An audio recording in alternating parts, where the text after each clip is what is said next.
Women Taking the Lead, episode 179. And if I could look, turn the clock back 20 years, I would say, Naketa, it's okay to ask for help, especially from people who truly want to help you succeed in life, instead of just giving as a way to kind of cover up the fact that you're in need as well. Hello, my name is Jody Flynn, and welcome to Women Taking the Lead, where we are all about creating blasts of inspiration to help you overcome self-doubt so you can lead with confidence, integrity, and a sense of humor. Head over to womentakingthelead.com to join the community and get the resources to support you on your leadership journey. Now, your future awaits, so let's get started. Every child wants to be the hero of their own story. At JulesCustomBooks.com, your child plays the central role in every book, bringing joy and delight when they hear their name and those of their family and friends. Visit JulesCustomBooks.com to make your child the star of the show. Hello, everyone, and thank you for joining us today. I'm here with Naketa Thigpen, a licensed clinical social worker and balance and relationship advisor, took the best of her education, aptitude, and experience as a barrier breaker and founded Thigpro Balance and Relationship Management Institute to unlock passion, unleash innovation, and maximize profit. As the author of the forthcoming book, Selfish, a sought-after speaker and podcast host, Naketa has set her daily intention to empower and motivate the willing to balance all that matters. Naketa, it's such an honor to have you here today. And that's just a little intro for everyone. So tell us more about you and your own humble beginnings. Oh, thank you, Jody. I'm so honored that you invited me to your podcast to be a virtual mentor for all of the women who are listening and a few husbands that I know are sneaking in as well. I thank you so much for the opportunity. I am everything that you mentioned and 100% servant leader. It's pretty much how I define everything I do, starting with the fact that I'm a barrier breaker before I'm anything else. Those barriers were everything and all the things that you could think of that most people go through in their life. And I had to learn very early on to push through. So that's what I've been doing my entire life, is pushing through the next level and challenging other people to their greatness along the way. Going from being a licensed clinician in my earlier first 20 years of my career into entrepreneurship. I currently own Thigpro Balance and Relationship Management Institute now, where we work with bold women in business and a few brave men. And we really help them transition through change so they can get the transformation that they're seeking in their business more than anything else. I love that. And that's quite a transition to go from social worker to entrepreneur. Yes. I'm sure you're going to dive a little more into that, but that always fascinates me because, not many people see it on the surface, but entrepreneurship is servant leadership. Yes, it is. If you're doing it right, and being a licensed clinical social worker, that is definitely servant leadership. So thank you for those 20 years, serving your community and the people who needed you most. Thank you. And I always say that I will keep that hat forever. I've paid too much in blood, sweat, and tears for my license, so I'll always maintain it. I just kind of don that hat a little bit different in terms of using my clinical tools, everything I know about relationship management, human behavior, trauma, sex therapy, all those kind of expertise niche areas that I gained along the way in my career. I use the best elements of that now when I work with men and women who come through that business door seeking strategy, blueprint help, personal power. And we dive in to see what's really underneath and kind of holding them back. And it's typically linked to some of those things that I studied as a clinician. Mm-hmm, absolutely.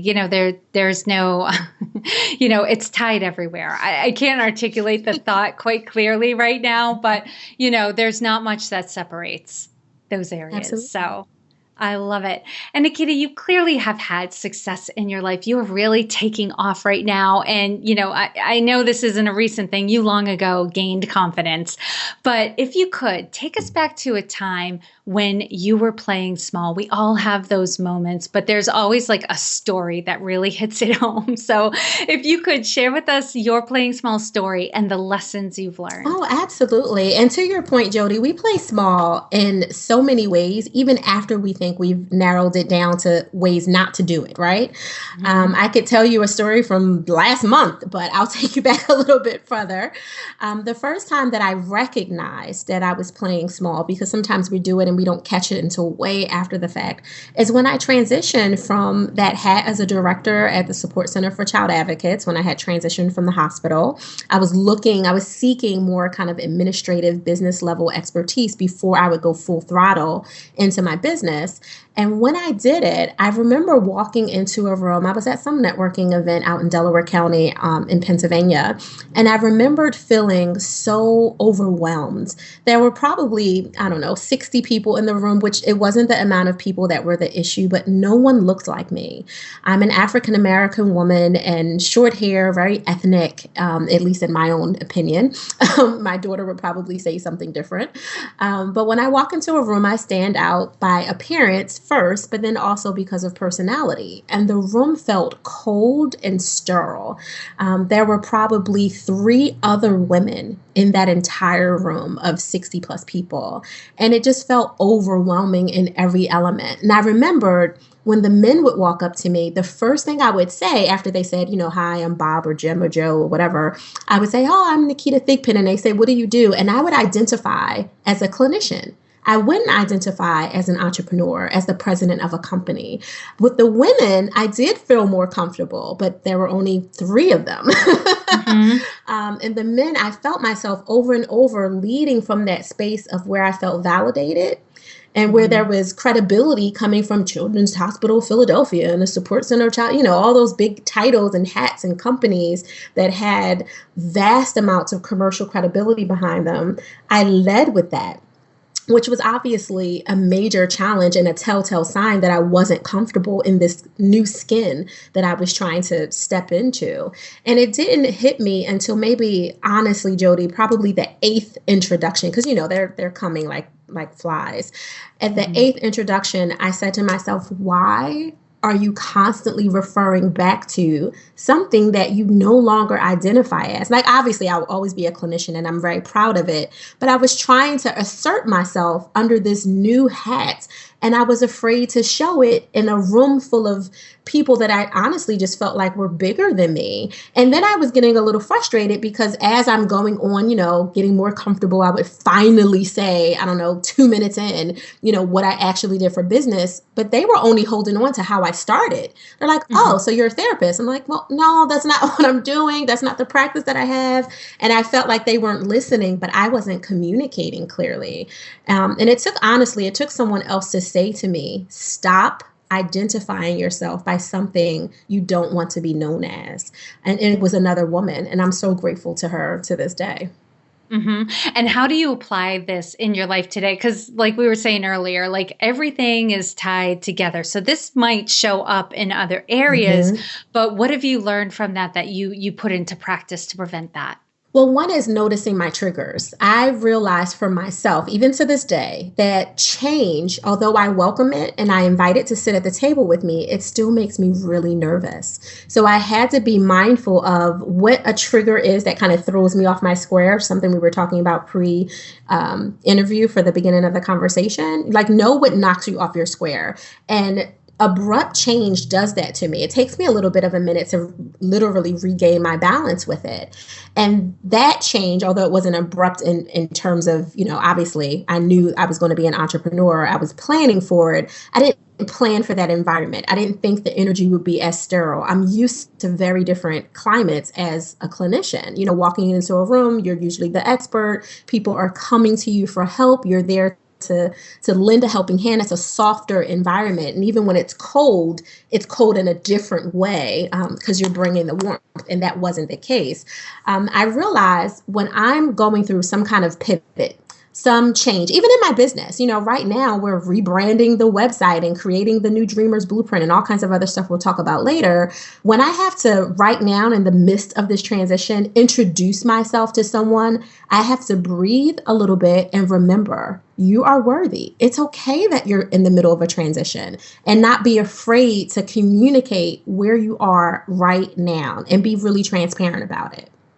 Yeah, it's so funny the things we make up. I was chatting with someone over the weekend who has a friend who won't go networking because she doesn't have business cards yet. Mm-hmm. And I was like, and as much, and I was saying, as a person who coaches business owners, I'm constantly telling my clients, do not go there without your business cards. However, on the other hand, but that's me coaching my clients. Mm-hmm. So I'm setting them up for maximum success. However, I have often come across people at networking events and conferences, and I've asked them like, oh, do you have a card so I can reach out to you, Mm-hmm. in the next week so we can continue our conversation? And they've said, no, I don't. And I'm just like, oh, well, here's my card. Mm-hmm. Just email me. It doesn't have to be a flowing, lovely email. Just send me an email saying, hi, we met here.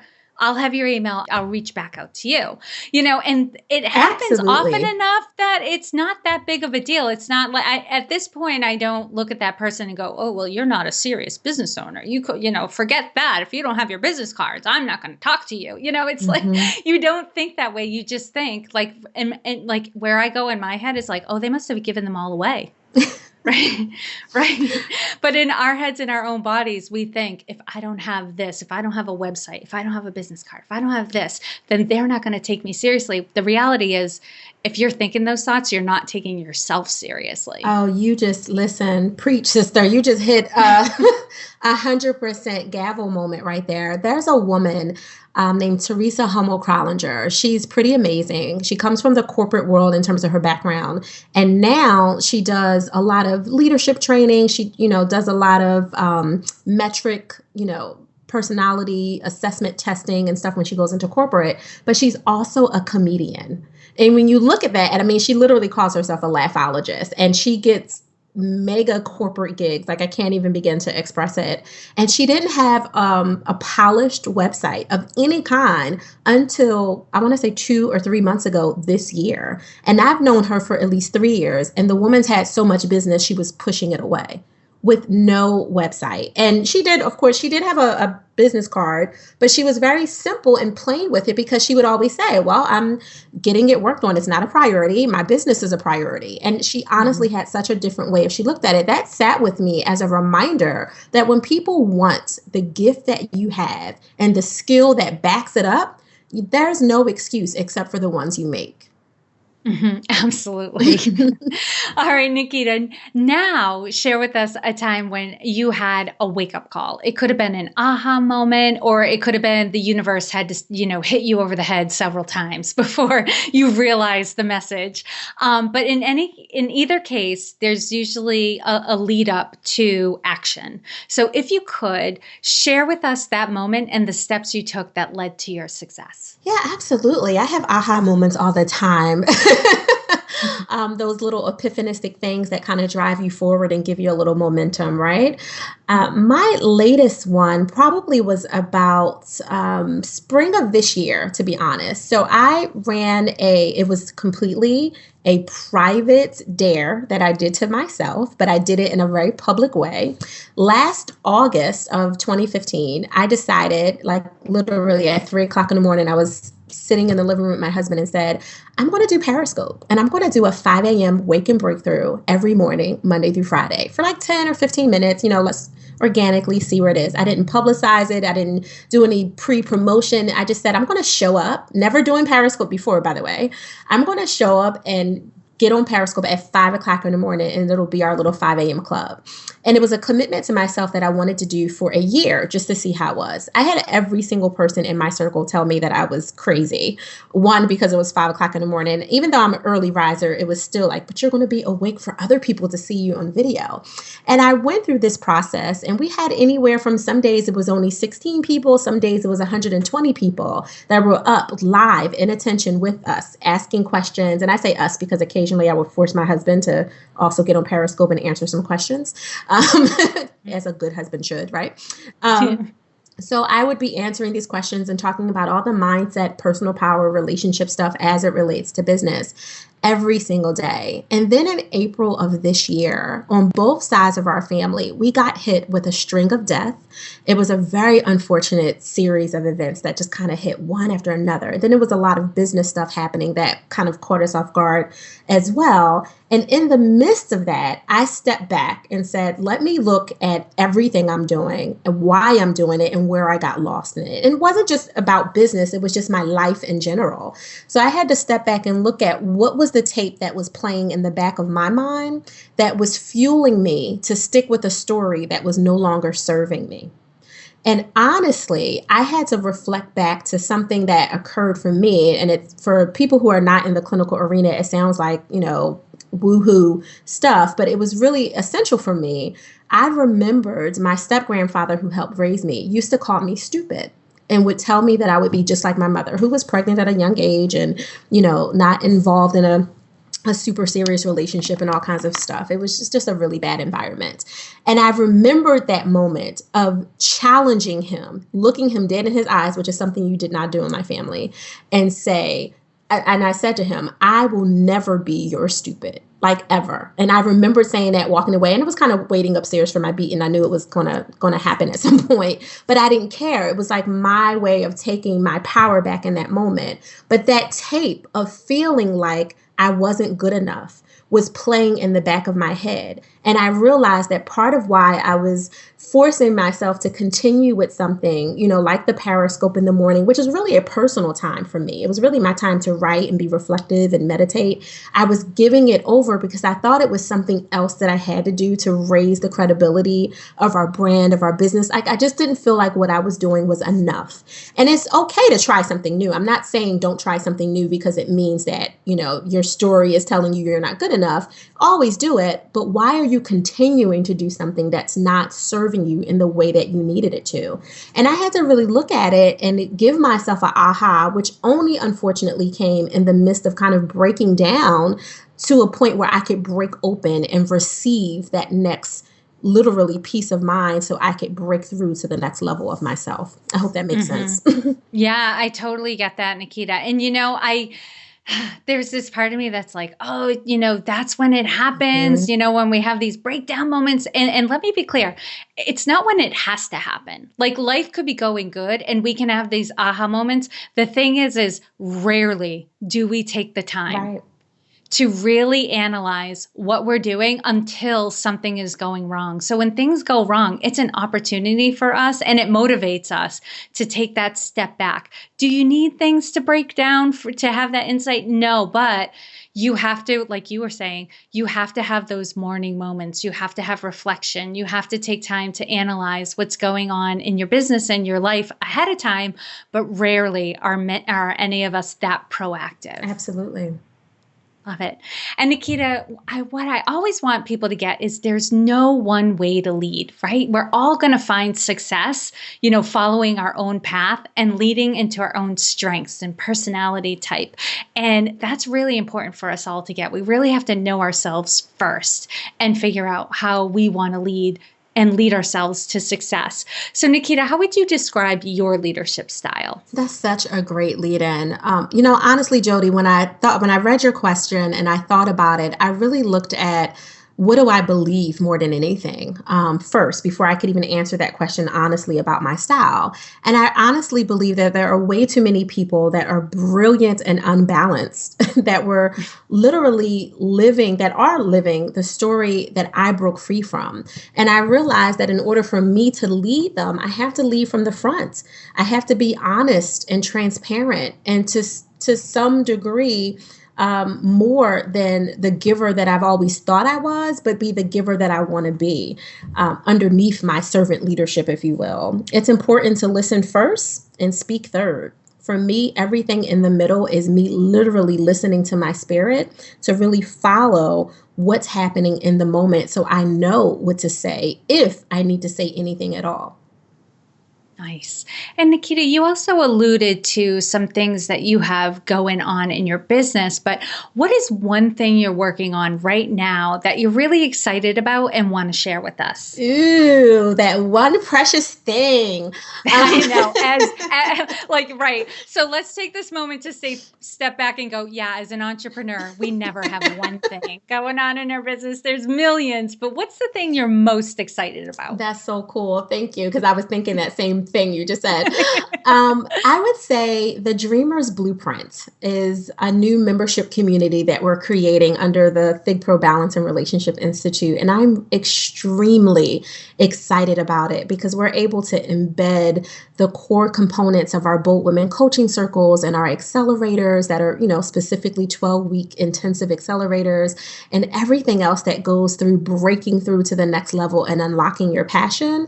We're able to put that all in a space that's right affordable and virtual for many of our busy doers that are out here trying to just get things done so they can be the impactors they were meant to be. So I'm really excited about the Dreamers Blueprint.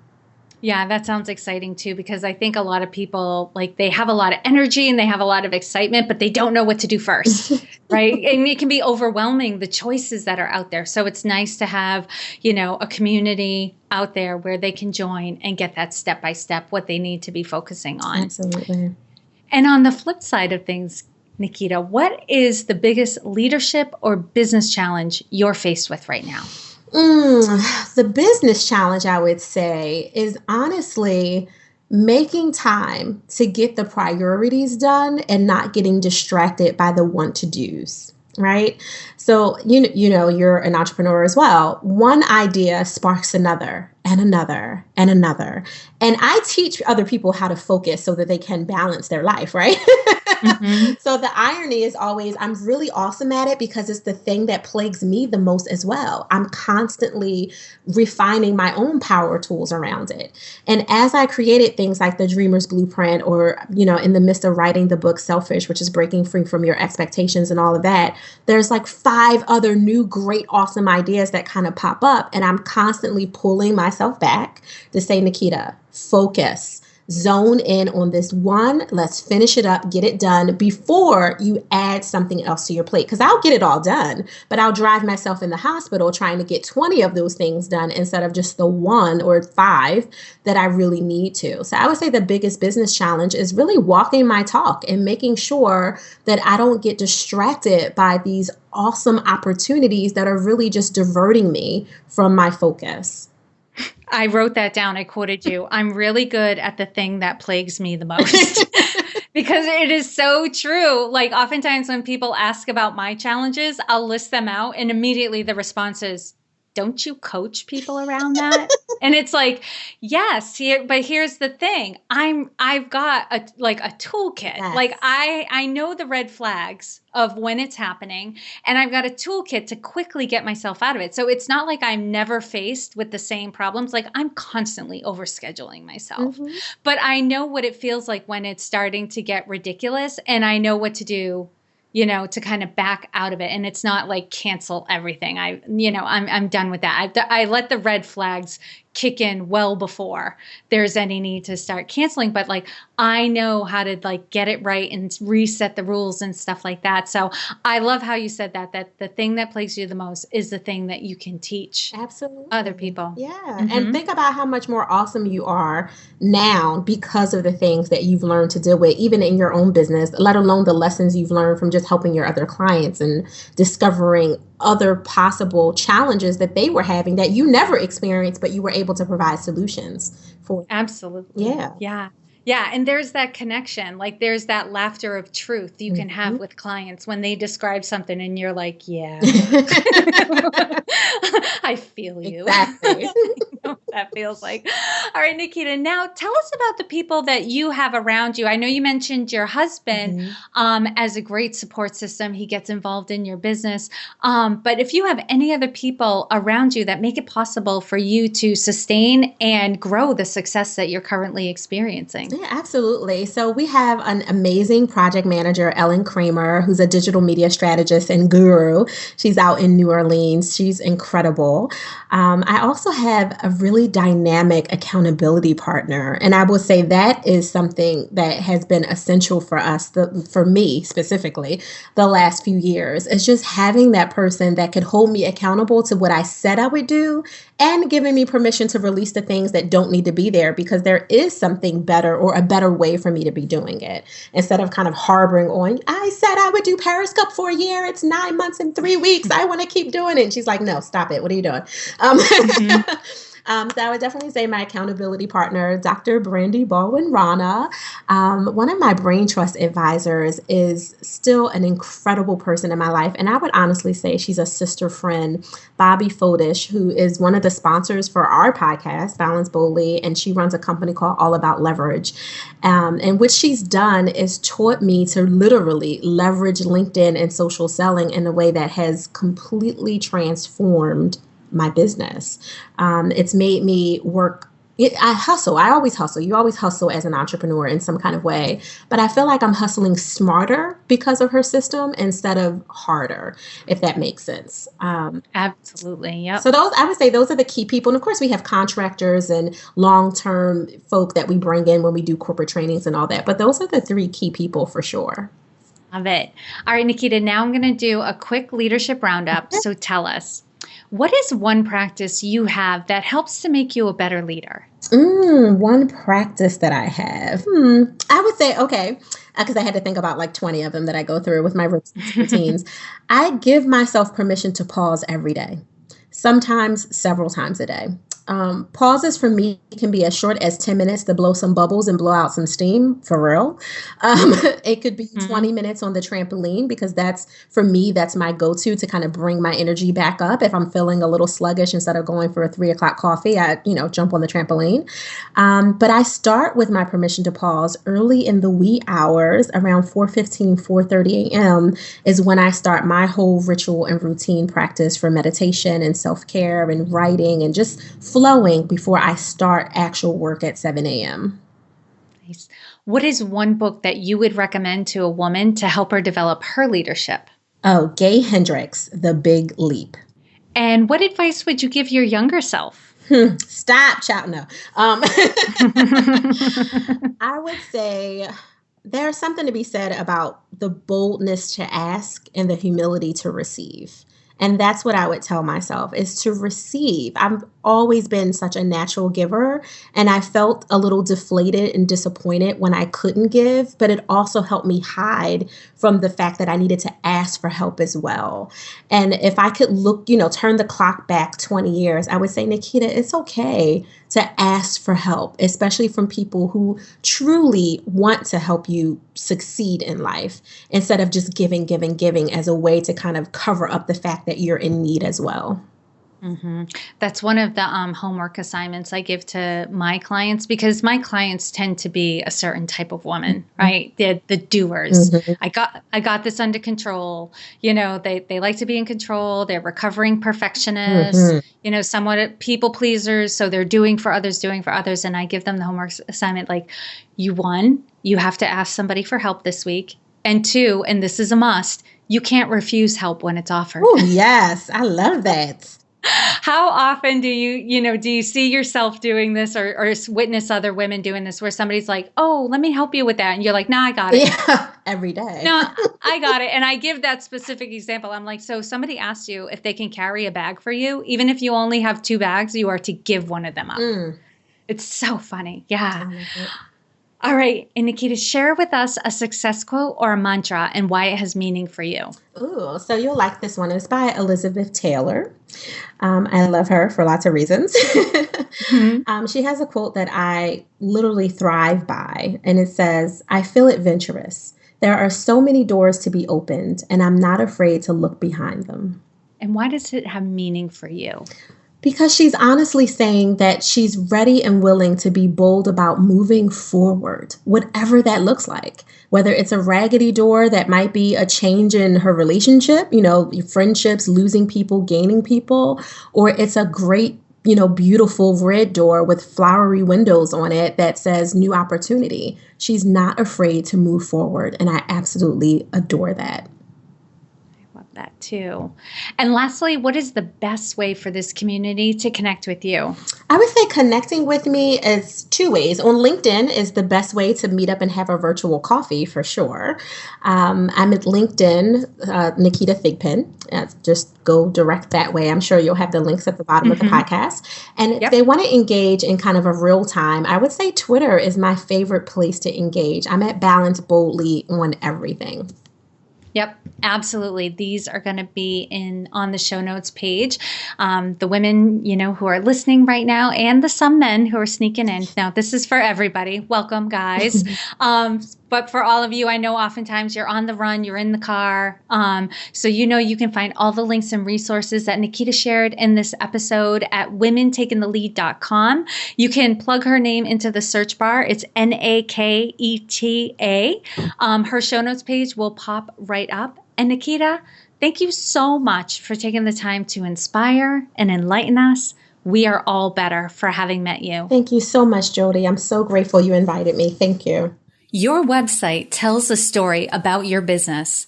At Zebra Love Web Solutions, Millie and her team are going to make sure your website tells the story you want your customers to hear. Connect with Millie at zebralovewebsolutions.com to create the impression you want to make. Thank you for joining me on Women Taking the Lead. Are you ready to take the lead in your own life but need some support? Head over to womentakingthelead.com/contact to introduce yourself. And to strengthen you on your leadership journey, I'd like to send you off with a quote from Marianne Williamson. Our deepest fear is not that we are inadequate. Our deepest fear is that we are powerful beyond measure. It is our light, not our darkness, that most frightens us. We ask ourselves, who am I to be brilliant, gorgeous, talented, fabulous? Actually, who are you not to be? You are a child of God. Your playing small does not serve the world. There is nothing enlightened about shrinking so that other people won't feel insecure around you. We are all meant to shine as children do. We were born to make manifest the glory of God that is within us. It's not just in some of us, it's in everyone. And as we let our own light shine, we unconsciously give other people permission to do the same. As we are liberated from our own fear, our presence automatically liberates others. Again, thank you for joining with me, and here's to your success.